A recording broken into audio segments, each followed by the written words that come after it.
అనుష్ఠానం చేసుకోవాలి అనుకున్న వాళ్ళు మాత్రం ఉచ్చరించండి. మాకెందుకు వచ్చిన అనుష్ఠానం అండి, ఏదో కాలక్షేపానికి పురాణం ఎందుకు పోదాం అనుకుంటున్నామండి, మాకు ఏ మంత్రము తంత్రం వద్దనుకున్న వాళ్ళు హాయిగా వినేసి ఊరుకోండి. శ్రీ మహాగణాధిపతయే నమః. శ్రీ గురుభ్యో నమః.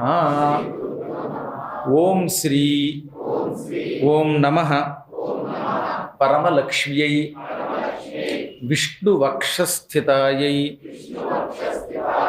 రమాయై ఆశ్రితతారకాయై నమో వన్నిజాయై నమః.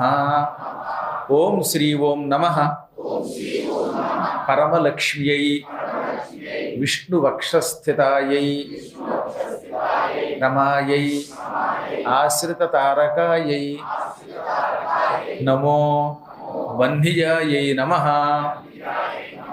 ఓం శ్రీ ఓం నమః పరమలక్ష్మ్యై విష్ణువక్షస్థితాయై రమాయై ఆశ్రితతారకాయై నమో వన్నిజాయై నమః.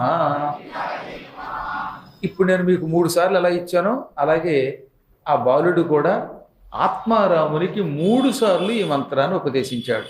ఎప్పుడు మంత్రానుష్ఠానం శ్రద్ధగా చెయ్యాలి అనుకున్నవాడు ముమ్మారు గురువు ద్వారా ఈ మంత్రం వింటే ఎక్కువ మంచిదన్నమాట.